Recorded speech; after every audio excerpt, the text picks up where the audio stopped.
Pemirsa, Ketua Tim Gugus Tugas Penanganan COVID-19, Menteri Kesehatan mengunjungi Banjarbaru, Kalimantan Selatan dan Makassar, Sulawesi Selatan. Dua wilayah ini menjadi sorotan pemerintah karena tingginya angka penularan COVID-19. Mohon izin Pak Menteri, BBTKL Banjarbaru ini sebetulnya Ketua Gugus Tugas Penanganan COVID-19, Menteri Kesehatan dan Menteri Koordinator Pemberdayaan Manusia dan Kebudayaan mengunjungi Balai Besar Teknik Kesehatan dan Lingkungan Pengendalian Penyakit di Banjarbaru, Kalimantan Selatan. Menteri Kesehatan mengatakan Kalimantan Selatan menjadi perhatian karena tingginya kasus COVID-19. Pemerintah pusat juga memberi bantuan berupa 2 alat PCR uji swab, 4 ventilator, oksigen konsentrat, dan APD. Selain itu ada 9 paket plasma darah pasien yang sudah sembuh untuk menjadi vaksinasi pasien positif COVID-19 yang masih dirawat. Kami pada prinsipnya mensupervisi, mendorong, melengkapi apa yang sudah dilakukan Kalimantan Selatan ini. Kami lihat sudah sangat baik, tinggal kita dorong untuk menjadi lebih baik lagi. Kekurangannya apa, kami juga masih gampang mendukungnya, karena kami juga melihat kegotong royongan dari masyarakat Kalimantan Selatan ini sudah terlihat baik. Selain ke Kalimantan Selatan, rombongan gugus tugas dan Kementerian Kesehatan juga mengunjungi Makassar, Sulawesi Selatan. Menkes mengapresiasi penanganan COVID-19 di Sulawesi Selatan yang sesuai aturan. Pihaknya juga mendorong agar terjadinya penurunan angka kematian di wilayah ini. Tim Liputan iNews melaporkan. Sejumlah wilayah di Jakarta masih dalam pengawasan khusus karena masih tingginya kasus positif corona. Di antaranya di RW 12 Kelurahan Kebon Melati, Tanah Abang, Jakarta dan RW 02 Kelurahan Cempaka Baru.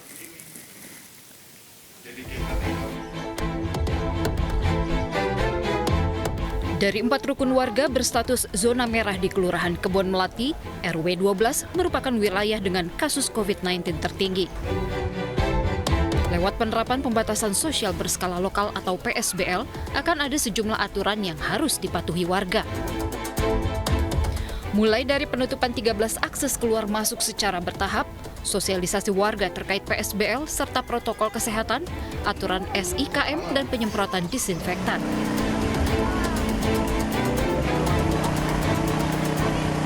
Dari ODP PDP kita 22 orang, kemudian yang dinyatakan positif 16 orang, meninggal 2 orang. Meninggal 2 orang itu dari 16? Dari yang 16 itu. Tapi itu jumlahnya sekarang totalnya masih sama atau sudah ada perubahan? Sudah ada penurunan, sehingga yang sekarang ini yang dirawat tinggal 5 orang. Tapi kan setelah sembuh itu masih dalam pengawasan 14 hari, untuk selanjutnya akan diadakan swab test kembali. Kendati demikian, ada sejumlah kendala yang dihadapi, seperti masih rendahnya kesadaran warga menggunakan masker, padatnya permukiman penduduk, serta ramainya warga saat pasar beroperasi dari pagi hingga malam.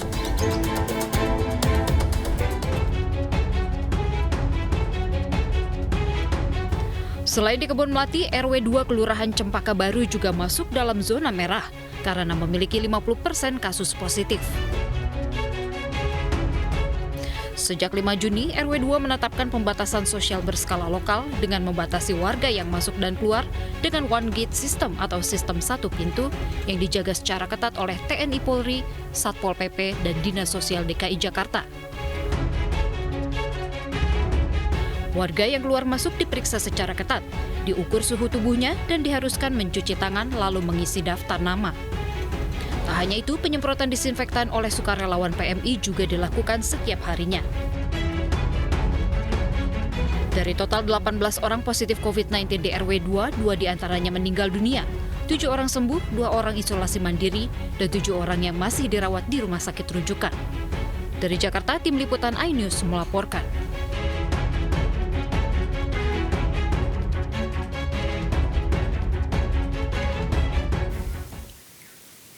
Pemirsa, apa yang menyebabkan kasus positif corona terus melonjak di saat PSBB masa transisi? Kami hadirkan kembali cuplikan dialog dengan Pandu Riono, ahli epidemiologi Universitas Indonesia, dalam program iNews sore hari ini. PSBB dilonggarkan tapi warga justru abai terhadap protokol kesehatan. Iya, itulah yang kita khawatirkan. Jadi euforia masyarakat itu melupakan perilaku yang seharusnya dilakukan. Nah, ini yang seharusnya menjadi tanggung jawab bersama, dan kita harus bisa mengantisipasi. Di mana-mana juga begitu dilonggarkan terjadi euforia masyarakat dan seakan-akan pandemi ini sudah selesai. Padahal risikonya masih tinggi. Jakarta itu masih merah, tingkat kewaspadaannya masih merah. Jadi harus diberitahu ke masyarakat bahwa ini belum selesai. Ini hanya dilonggarkan untuk supaya masyarakat bisa melakukan kegiatan asalkan menggunakan masker, cuci tangan dan sebagainya. Karena ini kita harus mengurangi risiko. Kita tuh bermain dengan risiko. Risikonya masih tinggi. Jadi janganlah bermain-main dengan COVID ini, karena risikonya tinggi dan tanpa masker, tanpa cuci tangan, tanpa itu akan membiarkan dirinya terinfeksi. Apakah kita mau kasus meningkat lagi? Itu yang kita harus sadari bersama. Ayo kita pakai masker, dan kita harus, ini perlu butuh gerakan masyarakat pakai masker, menurut saya sih. Apakah ini artinya pelonggaran PSBB tidak tepat dilakukan saat ini, Pak Pandu? Belum saatnya? Kalau memenuhi kriteria, ya sudah mulai. Tapi kan tahapannya masih transisi, diuji coba. Apakah kalau dilepas pelan-pelan, ini masyarakat akan sadar. Jadi kita tuh sebenarnya bermain dengan risiko. Dan risiko ini yang kita harus tanggung bersama kalau terjadi peningkatan.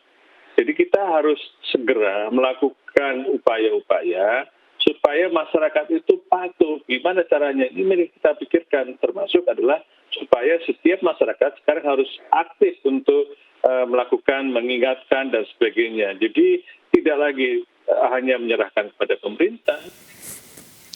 Puluhan masyarakat pendatang dari Jawa Tengah hari ini menjalani karantina di Gor Rawamangun, Jakarta Timur.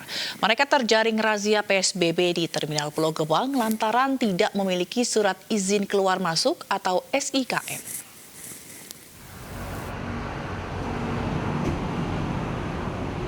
Puluhan warga asal Jawa Tengah ini dikarantina di Gor Rawamangun, Jakarta Timur. Sebelumnya mereka terjaring razia PSBB di Terminal Pulau Gebang, Jakarta Timur. Mereka kedapatan tidak memiliki surat izin keluar masuk atau SIKM saat berusaha masuk wilayah ibu kota. Sebagian dari mereka mengaku nekat ke Jakarta karena menganggap aturan PSBB masa transisi telah ditiadakan termasuk terkait SIKM. Katanya surat-suratnya nggak komplit. Tapi sebelumnya Ibu tahu nggak sih kalau ada itu harus melengkapi surat-surat itu? Enggak lah, nggak ngerti, katanya udah aman. Udah aman? Akhirnya saya berangkat. Warga pendatang ini akan dikarantina selama 14 hari ke depan. Mereka baru diizinkan pulang jika pihak keluarga dapat menunjukkan SIKM kepada petugas. Dari Jakarta, Rian Rahman, iNews melaporkan. Wali Kota Surabaya, Tri Risma hari ini ajukan usulan untuk tidak memperpanjang PSBB Surabaya Raya. Menurut Risma, sangat berdampak terhadap perekonomian warga Surabaya yang terus menurun dan rentan terjadi PHK massal. Penerapan pembatasan sosial berskala besar tahap ketiga di Kota Surabaya akan berakhir pada 8 Juni 2020. Meski kasus COVID-19 masih tinggi, Wali Kota Surabaya Tri Risma hari ini akan mengusulkan untuk tidak memperpanjang PSBB di Kota Surabaya. Menurut Risma, penerapan PSBB berdampak pada menurunnya roda ekonomi masyarakat Surabaya dan rentan PHK massal. Namun jika PSBB tidak diperpanjang, Kota Surabaya akan tetap memperketat protokol kesehatan. Mulai dari memperketat penerapan jaga jarak dan penggunaan masker. Ya, kita nggak bisa nahan karena ini ada permasalahan masalah ekonomi dan sebagainya. Mereka harus bisa nyari makan. Cuman terus terang protokolnya saya detailkan dan saya lebih kita detailkan. Nantinya untuk misalkan itu dilonggarkan, PSBB dicabut, protokolnya justru lebih ketat. Karena supaya ya kita semua disiplin.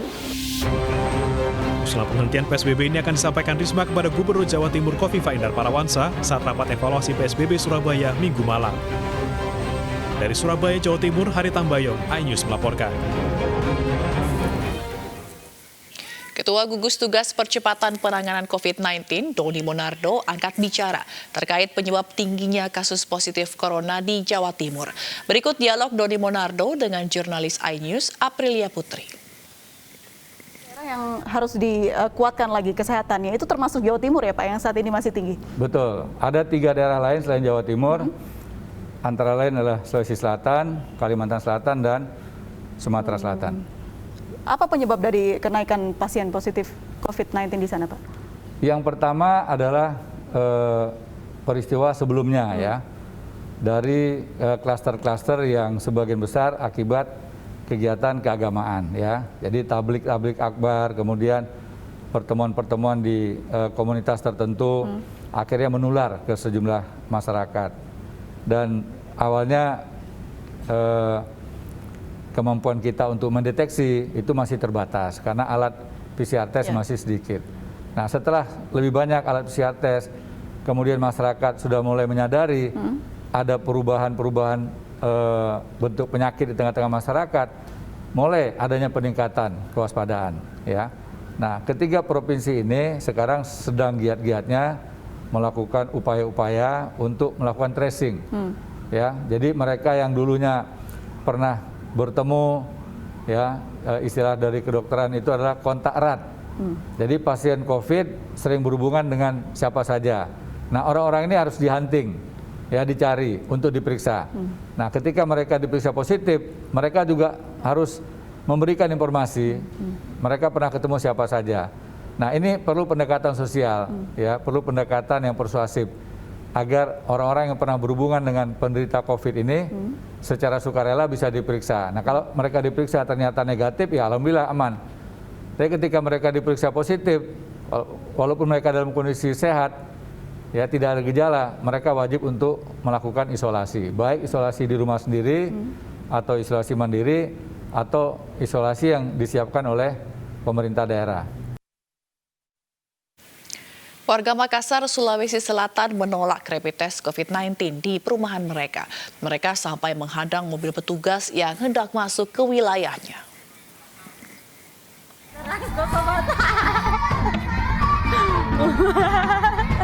Kedatangan petugas pemeriksa COVID-19 di Jalan Barukan, Lorong 6, Kota Makassar, Sulawesi Selatan disambut teriakan warga. Tak hanya itu, mereka juga menutup jalan agar mobil ambulans tidak masuk. Di setiap gang warga memasang berbagai atribut penolakan rapid test COVID-19. Warga menolak rapid test karena takut.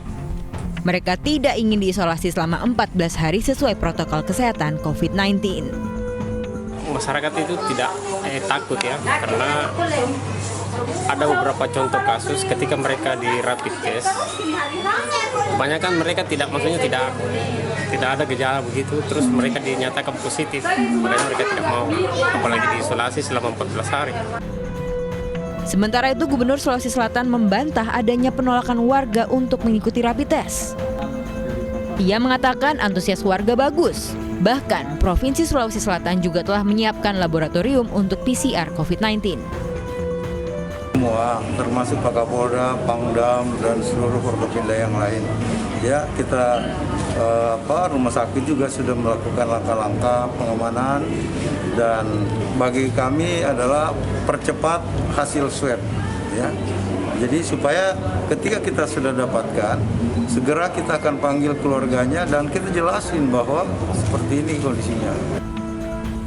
Pemeriksaan cepat atau rapid test COVID-19 di Makassar terus dikebut guna mencegah meluasnya penularan. Data gugus tugas COVID-19 Makassar per 6 Juni menunjukkan kasus positif COVID-19 mencapai 1.046 kasus. Dari Makassar, Sulawesi Selatan, Andi Dery Sunggu, iNews melaporkan.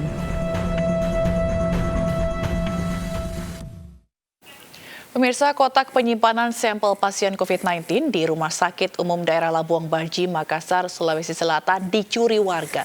Identitas pencuri telah diketahui berdasarkan kamera pengawas rumah sakit.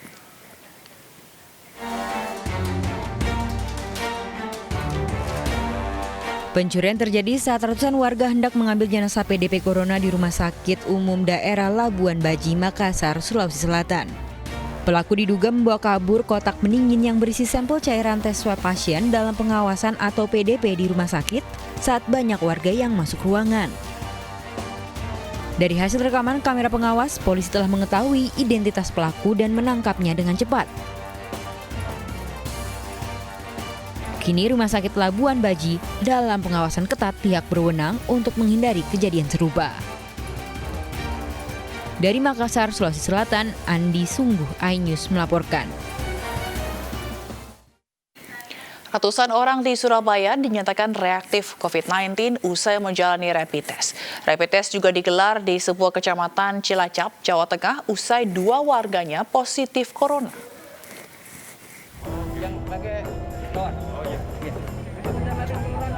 700 orang mengikuti rapid test massal yang digelar di kawasan Sunan Ampel, Surabaya.